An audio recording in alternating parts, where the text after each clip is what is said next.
the heart of fencing in America. It's Summer National Championships. It's the festival that takes place every 4th of July weekend. The very best athletes in the country are here contesting for the national championships. In the end, fencing is a martial art.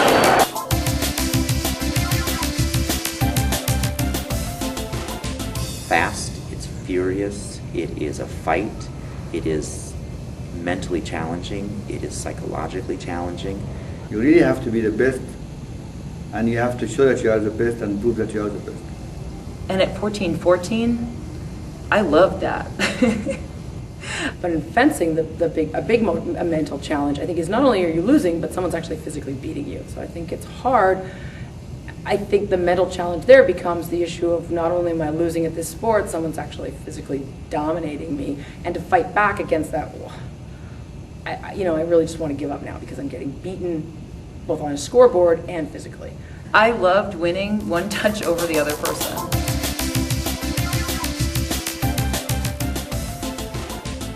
It's very important to be ready for the first touch, because if you're not, get a couple touches against you quickly, it really puts you in a hole. And it clearly affects your game tactically, but sometimes it affects people psychologically as well. And now they're not only trying to dig out from a true point advantage, but they can face with a psychological disadvantage as well. A lot of times we talk about fencing like chess play. What kind of body language you can give me without my pressure, but if I can push my opponent with his body language, give me more information. Many times you have people on the Olympic level with the same athletic ability, but it's the people that have the mental toughness that makes you rise up against all the other competitors. So mentally, you have to be tough. You have to be able to just never give up. I always wanted to go to the Olympics, so that was my goal. My goal from day one was to be like Peter, be like all the other Olympians that were there before me. Yes, Peter helped me a lot with my nerves. I would say the most beneficial exercise that he did with me is to close my eyes before the tournament and visualize all the things that could go wrong.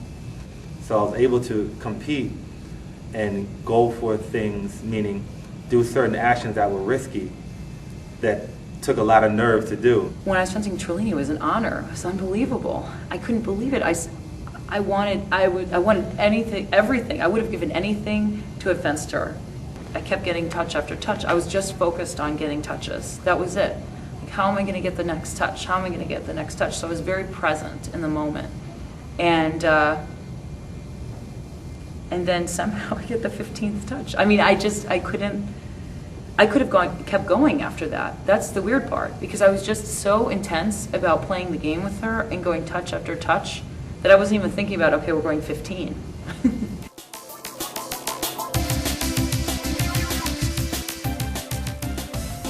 My favorite moment was when 1984 Nationals in Chicago. I was the youngest person at the time ever to make a saber final, and that I got in the zone. That one moment where you can't do anything wrong, everything is in slow motion, everything you do is perfect. You see your opponent slow down, you can counter everything they do. I didn't even have to think about strategy. It was just there. No matter what I did, it worked. I was fencing in the semifinals of the university games against Philippe Omnes of France. And the bout had been going back and forth. And out of the blue, I've got it on film, I did an action that nobody would have expected. He did an action, I just ducked, went to complete squat, closed out the line and ducked. And it was just perfect. It's absolutely, no one expected it. It was one of those touches that I think a true champion can do something that no one expects.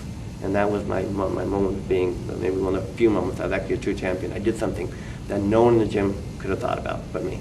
And I solved it and it worked. It was fun. When you're a master, when you're really a virtuoso at something, it's not about thinking anymore. It's not about doing. It's about feeling. It's about this idea of it just flowing through you. And I think that's very Zen in a way, because it's divorcing yourself from your mind and it's dissolving into the task that you're after.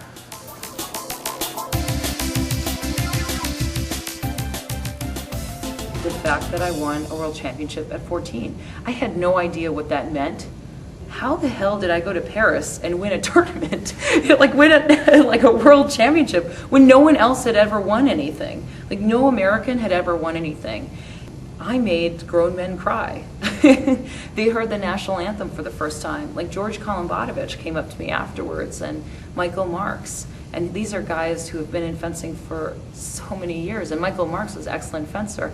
And I'm up on that podium and I'm listening to the national anthem. And Michael Marx is like tears running down his face. And I'm thinking, this is amazing. I've done something. I've done something. My final bout in the Olympic Games, when I'm fencing for the medal, was interesting because no one has won a medal before that in 1984 since 1960. This is not just for me, it's for the American fencing, it's for the coaches, it's for my coach, it's for America, it's for black people that I know. So how did I feel? Scared as hell.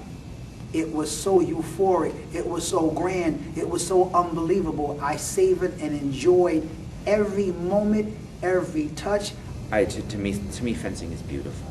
You know, and it's beautiful to me because for 32 years I've been watching this sport and doing this sport, and I see the subtle actions or the subtle things that they do with their blade, with their feet, to set up a touch, you know, or I see a fencer give misinformation to their opponent and then just leave it out there, let it hang out in front of them for a while until they set it up again and do the same preparation or the same mistake, and then capitalize on their opponent's reaction because they know what their opponent is going to do. I mean, that's beautiful, you know, and I love watching actions like that. You're either winning or you're losing, but you make that decision. You decide to get up in the morning and try to win, then you're going to win. Maybe not today, but eventually you keep plugging away at it, you will win. Or you'll be so satisfied where you finished that it's the same thing.